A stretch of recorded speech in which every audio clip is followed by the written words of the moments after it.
Right, so welcome back to the broadcast. Dr. Ignatius Kibe joins us this morning as we get to, expound on last week's conversation. We're talking about reproductive health. We focused much on the women, but today we want to shift focus on the men. Infertility is one thing that we struggle with, in our family setup, and we keep seeing most of the times fingers pointed at the women. We say it's a whole different thing. Sometimes if you do not seek, medical help, you would end up blaming, each other. We've had instances where we've had conversations on violence on the home setup, and a majority of these cases triggered by the aspect of the fact that, we are not able to get babies, after we have married. So we want to save ourselves, we want to help ourselves. We might not do it in totality like 100%, but we say about 90-something% of these cases are cases that crop up because of the kinds of lifestyle that we live. And so Dr. who's a specialist, will tell us some of the things that we need to run away from so that we save ourselves from this scenario, which is quite dire. It's acrimonious and it's painful a scenario. So Dr. once again, thank you so much for creating time for us on this health segment of Morning Cafe as we delve into understanding reproductive health amongst men or in men.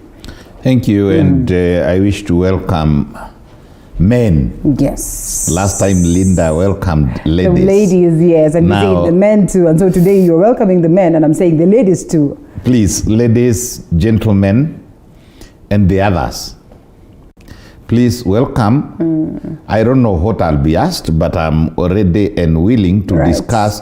One thing I must say in the outset is that in reproduction, and especially in childbearing, the responsibility is dual. The responsibility is for the two people, and even when the baby doesn't come, the blame is equally between the two. Women probably contribute to 55% of problems. But men also, they take the 45%, and sometimes it supersedes. You find in some situations, in some communities, in some lifestyles, sometimes it's men who just cannot sire. Right. And you are leading me, but I would like to say that it can even start very early in life. You get a man who looks healthy and big and bearded and biceps and heavy and muscular, and also, although it's early in the morning, very good in the bedroom. Okay. He is. Oh yes. Kumbe, he has fluid, an ejaculate that is like distilled water. Hakuna ene. Zero. Okay. So we have such men, and it's quite a big percentage, and is increasing, I don't know why, where men are, we use the language, azoospermic. An azoospermic man will be very good in the bedroom, will be very muscular, he looks handsome, laddish, but he just doesn't have a single sperm cell in his ejaculate. Okay. So that can happen. And then there is also this other class of men who, very unfortunately, from childbirth, you find some men are born, when you touch their back, where the potatoes stay, there is nothing. Oh, yeah? Oh, yes. Some of these things we need to know as early as now. And that's why in the African culture, you would find the old ladies, shoshos, the grandparents were very good at checking these things. They would immediately after a baby boy is bathed or washed, they would ask for the baby. And they would play with the baby, and throw him up and down and play games with the baby boy. In the process, she touches the lower side. Okay. she checks whether there are things there. And then you'll hear her say, hey, Baba, yes, okay, so yes, my husband. Good. Now, and when the boy starts on, he says, yeah, yes, Baba. That is the grandmother adoring and checking those babies. You people, right. The young generation, you don't know, and you don't take your children to your grandmothers. It's very unfortunate. Really? That situation is called cryptochindism. Cryptochindism is a situation where the viazes, the potatoes, the testes, let me call it, do not just descend. They remain up there. Okay.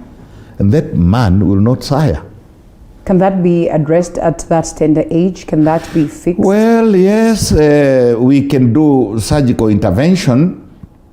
Sometimes you find when the spermatic cord is short, or when it is trapped in a place we call the inguinal canal. It gets stuck, or they get stuck. Sometimes they are both sides, sometimes it's only one side. Okay. And that person, and I wish to say this because it's very serious, because these people who are cryptochindic, who have only one side, or both sides with their testes, their fertility is 0 if they are both sides, or very little if it's one side. It's one side. Okay.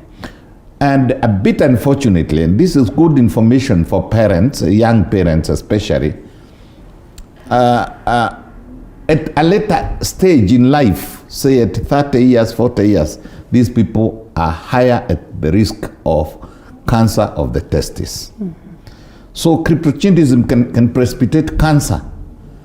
And if it is corrected in good time, it can recover. So that is the second category of men. We started with an azoospermic man. This is a category of babies whose testes have just not come down. And like I said, it's a very small and simple surgical procedure and intervention that pulls it down. Of course, it depends on why at all it got stuck up there. Now, there are also men who don't just have sufficient nguvu. Okay. The language, nguvu za kiume, nguvu za kiume. Everybody is shouting nguvu za kiume. What does that mean? Now, when we do semen analysis, Linda, we do semen analysis. We're looking for at least 13, 14 parameters, 13, 14 points. The first one that we look at is the volume. The volume. How much does this man pour out at an ejaculate, one single ejaculate? Okay. And more particularly, if he has stayed for a long time, or at least a week before he does his thing. Right. We look at the volume. It should be between half a teaspoonful and a full teaspoonful. That is 2.5 cc. To 5 cc. That is a normal man. Small spoon and the big spoon. Right? A small spoon, the one for... 2.5 is a small one, I think 5. 5 cc teaspoonful. Is a teaspoonful, the one for corrogating sugar. Yes. If a man has less than half a teaspoonful, we say the volume is not proper. Okay. And we, of course, advise him, like you said, there is a lifestyle, there is, of course, the diet, again, his health status. So we check all these things. We also check the pH. The women's private parts are usually acidic. The man should be neutralish. If a man's pH, that is acid base, you remember primary school litmus paper? Yes. We used to say litmus test. Litmus test, that it's red or bluish, depending on the acid level. It should be near neutral. Men's pH should be near neutral. If it is too basic, it's not good. If it's again too acidic, it's not good. Okay. It should be near 7. 7.5 6.8, around there. Because if it is too, we want to see the swimming, you know, these cells are microscopic. The sperm cell is microscopic. Okay. Can barely see it. And it is supposed to go a long distance. It has to go through the external genitalia, the V. It has to go, and there are some men, as they do their thing, they get excited and they come out a little bit. Okay. And the distance is longer. And a woman's V could be as much as 7 inches. Okay. So if it depends on where he poured. So if it is very far inside, well, good, and that is also a chance for a boy. Okay. Oh, I hope you had that. I hope you had that. The struggle is real out here, Dr. Yes. The struggle is real. And now this, the deeper it is, the higher the chances of getting a boy. Now, it has to swim, like I said, 7 inches at the most, and probably 1 inch or 2 if he does it deep inside. Okay. Now, it has to go through the cervix. The cervix is not a dot. It's not just a point. It's not that circle that we normally draw. It is a good 6 inches. So you can now see this microscopic cell is supposed to swim through a very rough 6 inches of the cervix. And then it enters the uterus. Uterus is a whole world for a sperm cell. Okay. You can imagine, and it's possible that Linda gets triplets. It's possible. It is possible. So you can imagine 3 babies in a womb. 3 babies each weighing 2.5 kilos. That is huge. 7.5 kilos. And we are not counting or including the fluid, blood, you know, the where it is swimming, you know, all this. So you can imagine the size of that mfuko, the size of that uterus bag is huge. Yeah. It could be as much as in some women. You saw the lady who got 9 babies in Malawi? 9 babies the other day. That was huge. Yes, so the uterus is a big place and the sperm cell is supposed to swim across. So we also check, does the sperm cell have sufficient energy? Fructose is the energy, is the source of energy. And some men, especially men who imbibe, who drink a lot, they have no energy. Their sperm. When you say drink, this is alcohol. Alcohol. Okay. Not coffee. Not my coffee. I was almost telling you, Dr. Watch out. Now, so it traverses the uterus. Now it has to go to the fallopian tubes, another 8 inches. Wow. So you can see a microscopic cell going all those inches to reach where the egg is, the fibria end of the fallopian tube. So it must have the energy, must be so morphologically created. Will you call it a shape? It must be like a very sharp bullet. That's why you see even aeroplanes and even these days vehicles, long distance buses, they are shaped like a pyramid with a sharp. Because it will be propelled by a tail and there will be a head, and the head, if it is blunt, cannot swim the whole distance. So we also check the shape and the tail and the energy. And some men produce abnormal sperms that are blunt-headed. Abnormal sperms. Some of them are even double-headed. They split in the middle and they will not make it. So there are many men who have this abnormality of morphologically wrong sperms. So they are there, they are doing their thing, they are blaming the lady for not siring. Kumbe, his sperms are built badly. So we look at that also.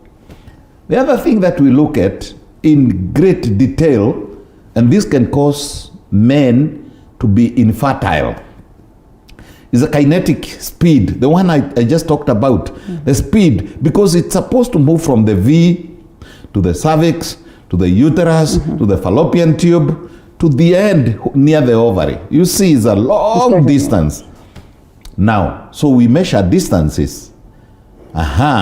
Some men, when they ejaculate, you find the damn thing is like a relay. It's like a London marathon with millions and millions, up to 20 to 35 million of these cells. Okay. And they are all competing. They are wriggling. You know, they are swimming. To get there is like eels, like fish. All right.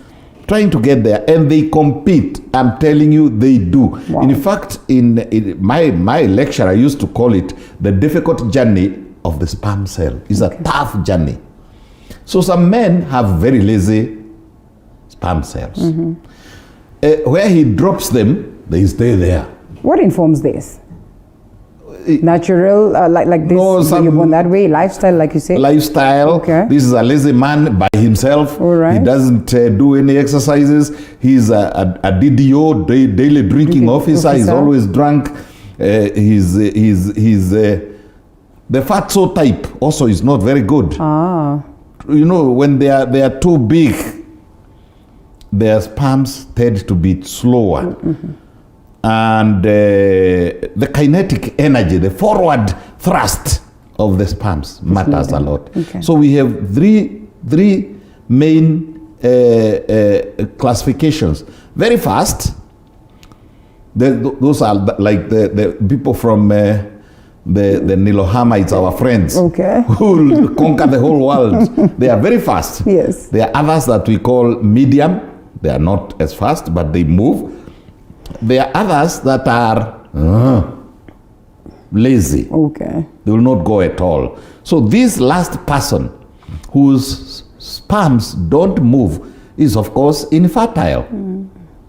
Some are even dead. So what we do, we also count live and dead sperms per ejaculate. All right. And in this country, we are getting very many dead cases of dead sperms. They are there, all right. We've counted the quantity is good, but they are dead. So in one moment of pleasure, you could be having cells that are dead and others that are alive. Alive. That one moment. Okay. And some that are very fast, and others that are lazy. Okay. And others that are medium. So in a good lab, we measure all that. And this informs also the fertility. You know, when this man has very fast moving, you know, this cell, the sperm cell, is divided into three. There is the head that we described. It must be sharp, must be V-shaped, must be very powerful. And then there is what we call the middle piece. The middle piece is the engine. It is mitochondria.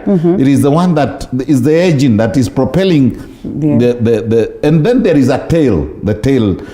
And now there is also a problem.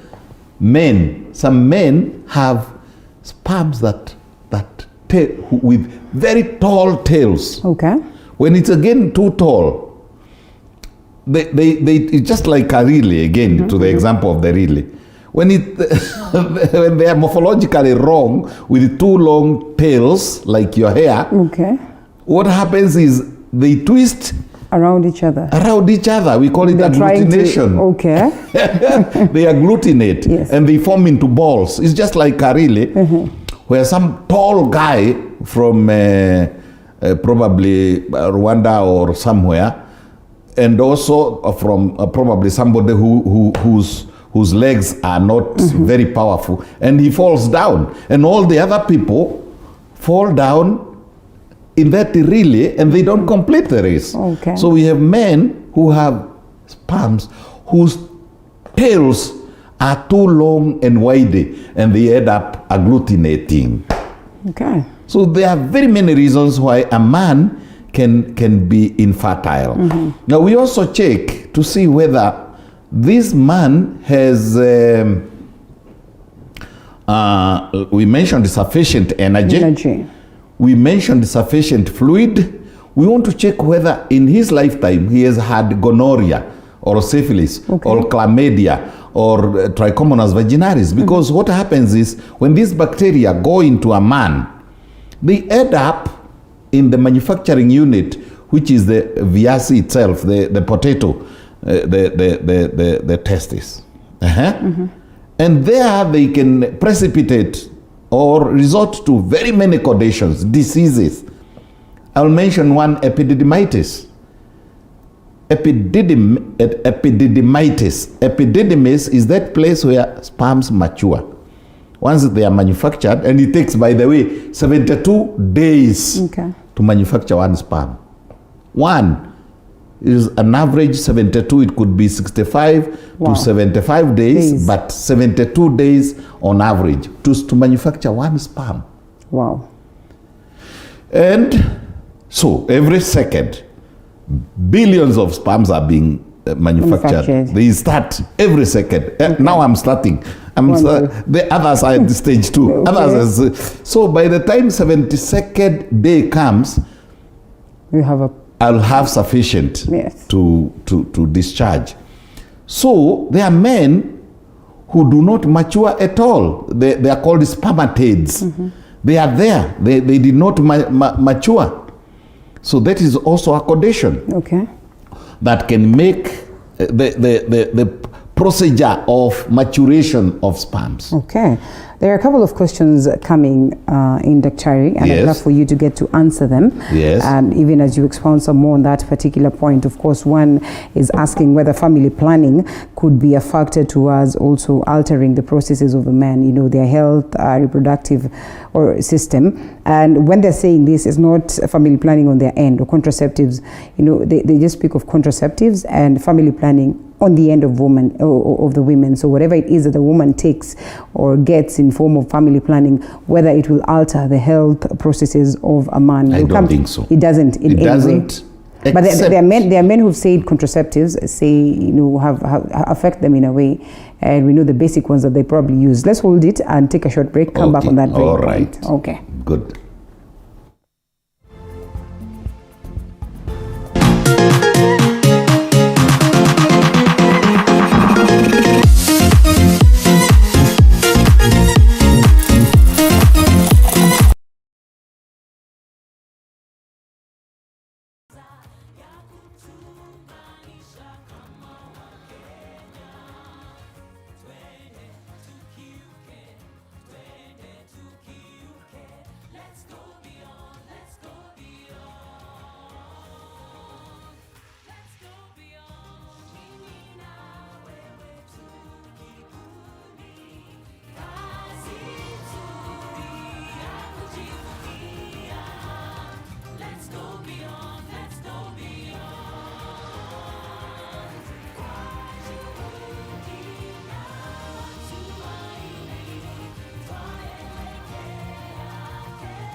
Raukia siku njema na tunukiwa offers kila siku. Pata offers zote mahali pamoja ili uongeze zaidi, utume SMS zaidi na ubrowse zaidi. Wewe usijali.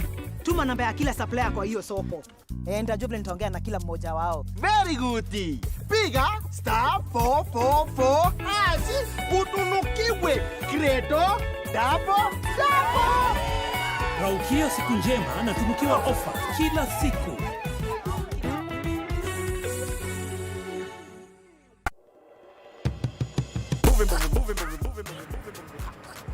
Oh, hi. It's not what you're thinking. It's a cup of coffee. Coffee, movie. Together, coffee with movie. Every Sunday, 8 p.m. on TV 47, where we bring you interesting, enticing people. Well, we've concentrated on musicians. Producers. So now I manage, because telemanagement and events management, I think was my passion. Right about now, we want to go beyond to the counties and to other countries. I'll see you. Let the sun stand still like Joshua times for 3 hours. But this time for only 1 hour, we bring you coffee with movie. Interesting, enticing guests. I'll see you. Tunaanza tuna Mombasa, Kisumu, Nakuru, twende Uganda, Magufuli Land, TZ, you never know. It is coffee with movie. jua unaweza enda sasa. Okay. Hey.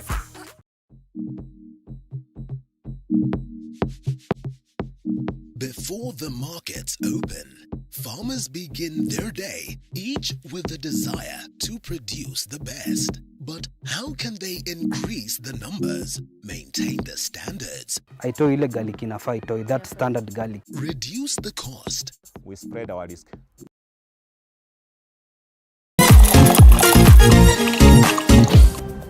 Hold it right there. And yes, I'm telling Daktari to hold it because the conversation was still on, even at that point where we were on break. And we're back at that point. And the question at hand is just whether this would, the family planning, the contraceptives would in a way affect the health reproductive system of men. Dr. Ignatius is still with us this morning. And Daktari, I think I'll throw that question to you directly. Thank you very much.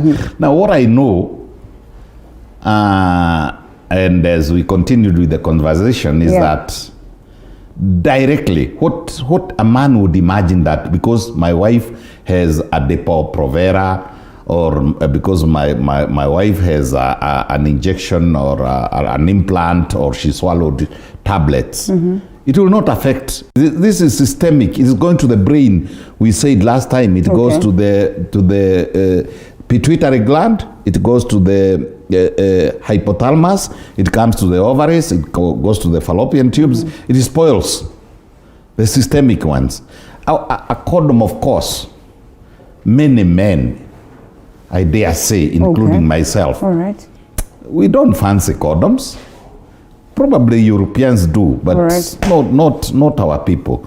The wanataka nyama kwa nyama. Ouch. Twende pole pole. Oh, is it still early in the morning? Now, the other one is, it could be psychosocial. Men, by their very nature, they want to plant and they want the seed to germinate. Okay. Psychologically, men and then they run away from the responsibility. No, it's you people who do not follow them. Yesterday was Mother's Day. Mother's Day, and you are supposed to have celebrated men because it's men who make mothers. They have their day. You cannot become a mother if you don't have a man. But so it is have our day and have your day. Okay. So what we are saying is the intention of a man, and most men, is to get a baby. Okay. And I think it was God's plan so that his creation does not end. So when a man imagines that this woman has a P2 in her body, this woman also has an injection, this woman also, has probably a female CD, he's like the man is doing, is with a Samantha of a type, a plastic. So men can be put off by too many, and more so if he's not properly prepared. You have this problem, ladies, and I wish to caution you. You go there, you get an injection or an implant, and you don't tell him. Okay. This is criminal. Is it so? Oh, yes. It takes two. Don't you think it will help solve this problem that you raised, that in most cases they are there to sire, and therefore if there's anything that why don't you discuss with him then? Tell him, look, darling, today I want us to go and visit Dr. Kibe. He should explain to us 12 different methods of family planning, and the one that he thinks is most convenient for us. And I must tell, today morning I had such a case. I had a patient who was like that. Okay. She wants me to give her, to select a family planning method for her online. And I said, no, treat this with the seriousness it deserves. Okay. Come with your boyfriend or your husband. Let us discuss. Let me take your blood pressure. Let me take your blood sugar. Let me roughly estimate the size of your uterus. Let me estimate, let me see your age, let me see your varicose veins, because all these things will be affected by the family planning. Okay. Treat family planning clinically. It's not just another thing that you had through the hairdo doctors. There are some doctors, you ladies. Ati ile mimi niliambiwa where aliambiwa na nani? Yes. She was told by another lady who was in the salon with her. Is wrong. Treat it with a serious. You are talking about babies. You are talking about your babies. You are talking about eggs that are in you, and you are being told by a layman in a salon where she's also having her hair done. Is wrong. Do the medics really take it with the seriousness it deserves? Oh yes, because they do. Sometimes you find that when you come for consultation, yes, I'll give you 12 different methods, and we shall systematically discuss the side effects of each, the percentage efficacy and efficiency. We shall go top to bottom, 12 different methods. And I'll tell you now, the one that fits. Sometimes you find that this lady has varicose veins. Okay. And sometimes they have DVTs and they don't know. And they go and place a family planning method that will create a thrombus, a clot in their systems. So it should be treated with a lot of seriousness and clinically. It is not just another thing. It's not like lipstick. No, family planning is a serious affair. Now, I want to go slightly further ahead and talk about the problems of men. Where you're coming from is, are men affected by family planning? Oh yes, the other one is, generally, the woman becomes androgenic. What I mean is, when a woman sometimes overdoes it, you find a woman, she already has an injection, a depot, or she has an implant, and then she's also taking a pill. She's overdoing it. Okay. So what will happen is her hormones, her womanhood will reverse. In our language, in Africa, we say she becomes cold. Okay. So she's not herself enjoying as much as she would if she did not have. Sometimes there is fluid that comes, lubricates the whole process and acts of love and love making and childbearing. There is a fluid from the Bartholin's gland that wets and lubricates the system. If you overuse this family planning, sometimes it dries up. Oh. The Bartholin's gland, you start getting dry sex.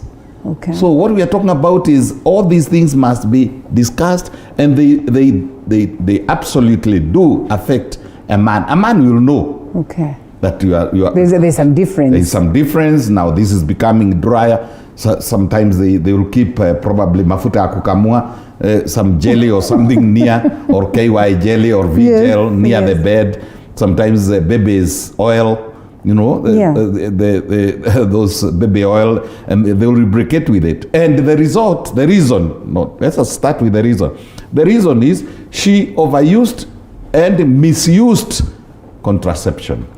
Now that we've touched on the ladies briefly, let's just look at this question also that was sent by one individual. And sometimes some of these questions are a little bit personal and therefore allow us not to mention much of the names. And she asks, I needed to consult the doctor on remedies of blocked fallopian tubes. What are the options outside of surgery? If I can get his contacts on him, of course, so that he can get to answer that, I will be at peace. Well, that is a very big problem, and we've been discussing it several times. Women, I'm telling you, I'm repeating, I want to shout that blocked fallopian tubes are results of sexually transmitted diseases. Okay. It's not a condition. You are not born like that. It's not like cryptochinism in the man.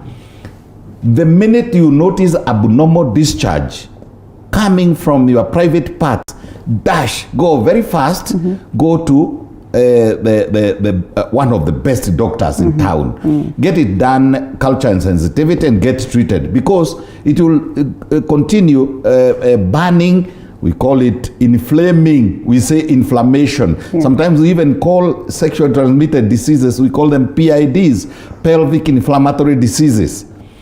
Amechomeka, hata language ya mtaa. Wacha yule msichana alinichoma. Yes. Now, ends up with a blocked fallopian tube. It is your showry. It is your responsibility as a lady. You are the one who did it. Hold it right there. Alice from Kisumu is calling us this morning. Thank you so much for calling in, Alice. How are you? Asante, Daktari is listening to you. Okay, I wanted to ask. I'm 44 years old and I'm not sexually active, but I normally realize that whenever I have sex, my periods come back. Okay. So what could be the problem, what could be the problem? Could Daktari help me with the... Daktari, you had that question. 44 years And old, again, not sexually active, but the moment she has sex, then blood started oozing out. What could be the problem? You've used the best language. You said blood coming out. You people, you call every blood from your V period. And I explained repeatedly that period from even primary school is a specific time frame. This is on average after 28 days cycle. Okay. So period, if I want to make a joke. Don't take me wrong, Christians. With this lady who touched Jesus, she had a period of 12 years. No. I mean, That's the language of period must be corrected. She is bleeding. It is hemorrhagic. We don't know where the blood is coming from. In fact, in many instances, what she has explained, I would take it very seriously. I would even do a pap smear. If I notice that the minute I go with my girl, she oozes blood, I could even suspect cancer. I would suspect cervix. Cervix is inflamed, and when it is hit several times, then you bruise it and blood comes. It's not periods. Periods must have a specificity of time frame. Periods must have a specificity of the number of days of bleeding. It must be 3 to 4 days. Periods, and not every bleeding in a woman is a period. So let her get tested. Let her go for transvaginal ultrasound scan, and let her do a pap smear, and let her do a trans-abdominal ultrasound scan. Let her be studied. It is not periods. Let us go back. Where were we? Yes, we're talking about the men. The man. Yes. And this man, we were that is after a question on the fallopian tube. Fallopian tube. Yeah, now, let me finish with the fallopian tubes. Yes. But let's also encourage people to keep calling, because well, in as much as we're talking about men's reproductive health, it's important that you have all your questions. I mean, this is free consultation, yes? Yeah, free yes. I charge But heavy. on this one, I'm giving free of charge. I hope Alice is answered. Let's take it. Now, the fallopian tube issue.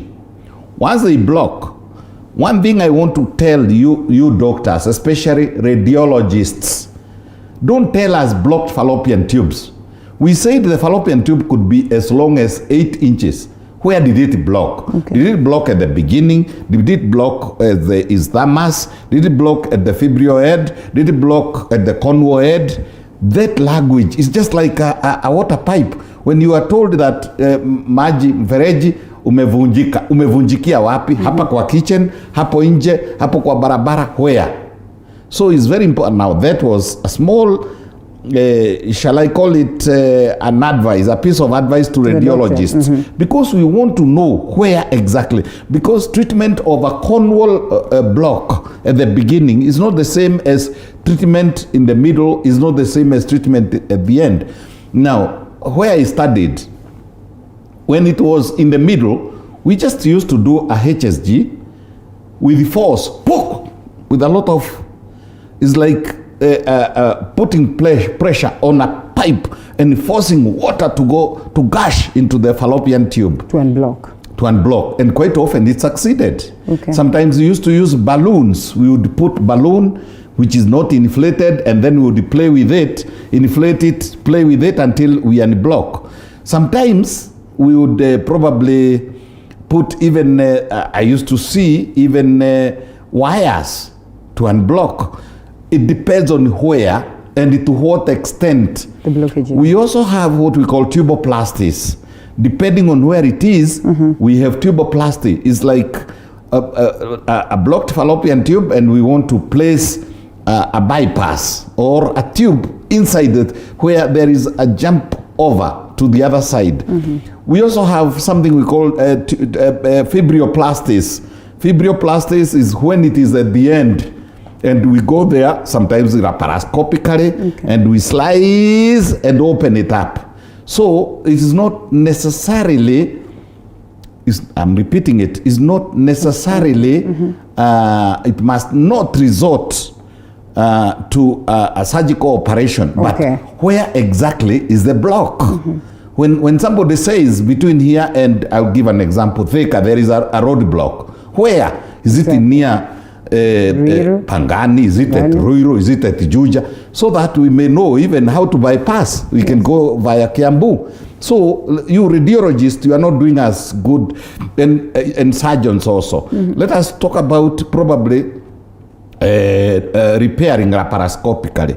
Let us talk about probably a fibroplasty.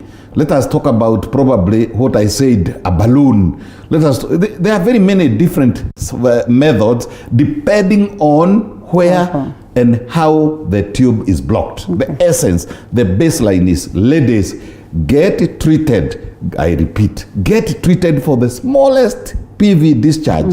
And once you notice that your discharge is even smelly, there is reason to get worried. Justice from Makadara has a question or maybe something to say in regards to what we are having as a conversation this morning. Justice, good morning. Jambo, Justice. Justice, would you please reduce the volume of your TV set so at least we can get you clearly? Pick it for me.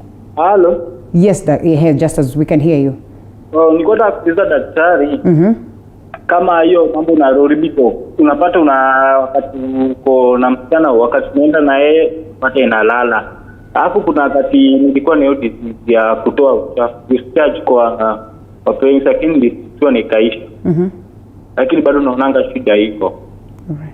Come again, can you unaweza kurudia tafadhali? Or you pick it up for me. All right. Just as again, sijakusikia vizuri clearly. Yes. Nilikuwa na hiyo shida yenye daktari ametuambia hiyo ya kutoa discharge kwa peni. Okay. Nikatreat yangu kaisha, lakini naona ni kama it affect. Ikaku affect, what exactly is the problem? What is it that you're experiencing?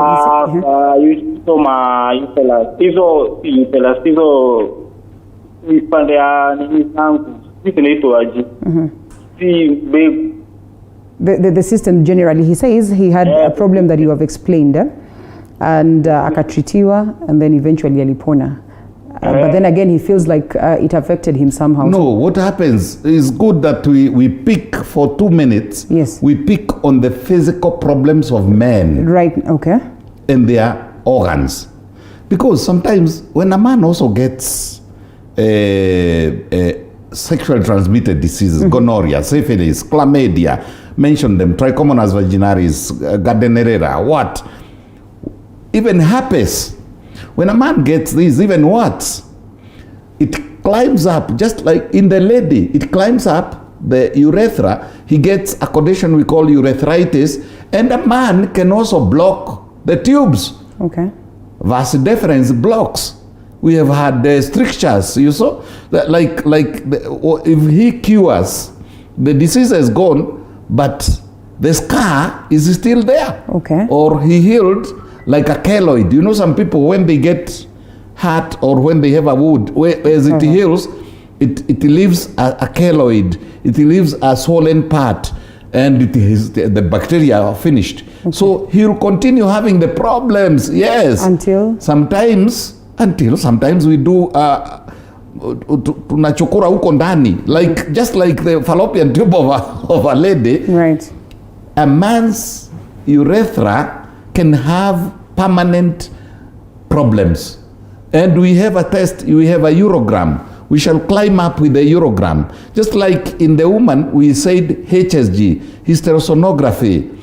We have the ascending urogram. We want to check whether the pipe that brings sperms is blocked or not, or if it has a stricture or it is half closed.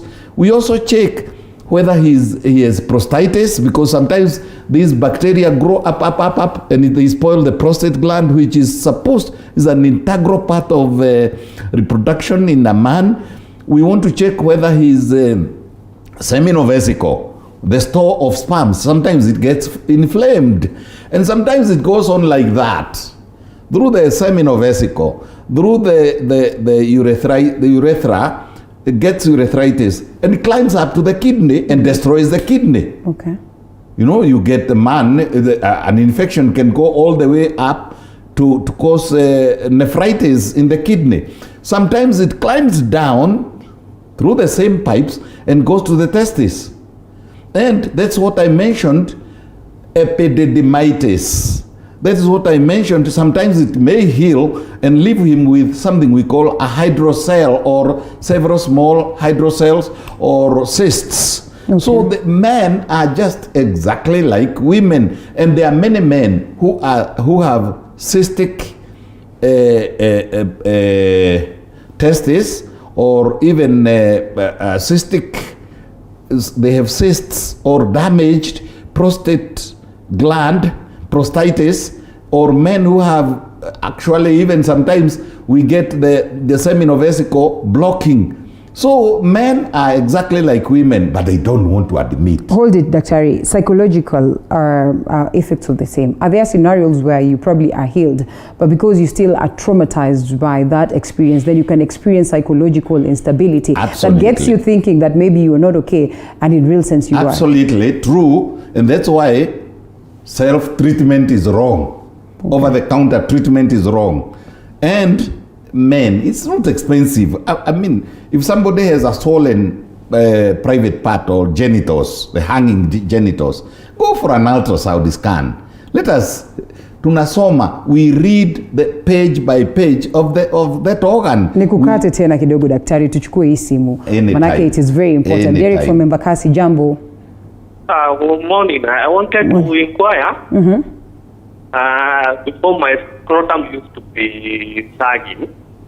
Yes. Before? Your scrotum used to be? Sagging. Saggy, Yes. Nowadays it never sags. Okay. It's more stiff. It's firm, yeah? Yeah. You should celebrate or what? Yeah, you are lucky, man. You are lucky. When they sag, well, they are good. And I keep telling men, why don't you even go checking those of domestic animals? Okay. Go and watch. I mean, you are walking around, there are goats, there are dogs, there are cows, there are what. Check at them and you'll find the shape of their testes, and the scrotum itself. And when they hang out farther away, the better. Okay.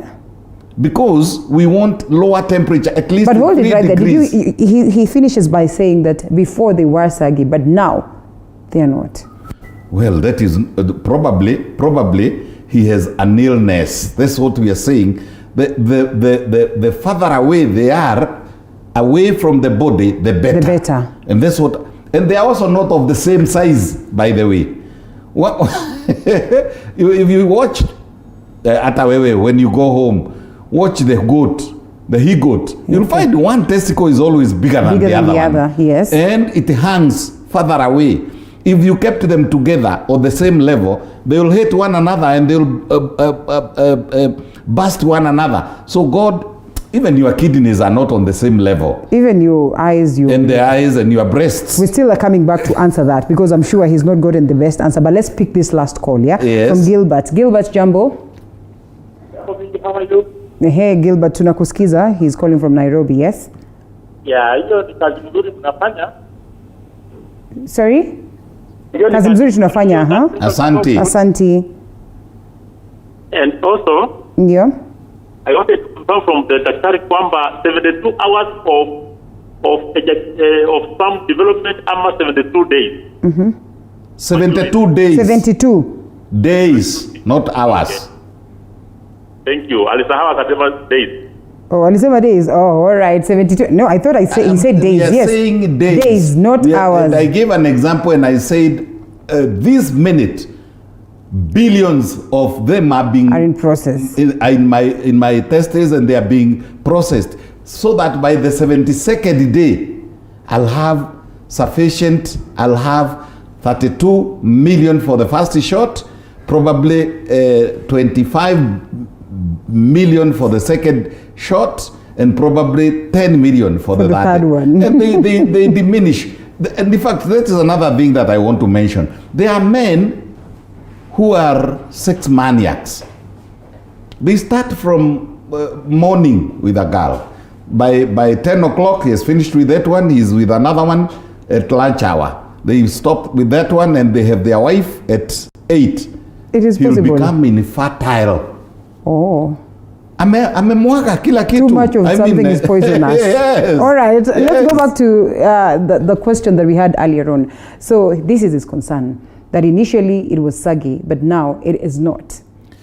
When it is sagging, it is better. It is better, but now that it is not, he is worried. Now he should come and we'll check. We'll take an ultrasound scan. We'll check. The scrotum is just a bag.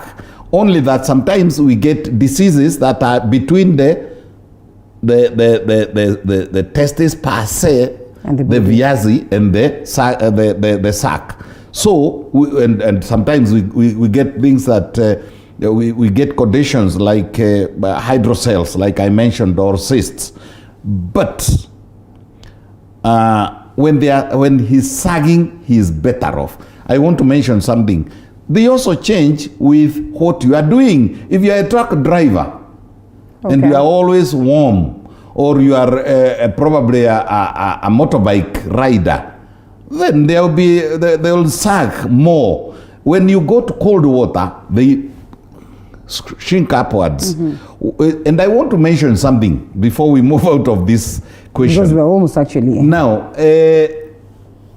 people think that they are sophisticated because they go to hot saunas and they go to swimming pools that are warm. It is wrong.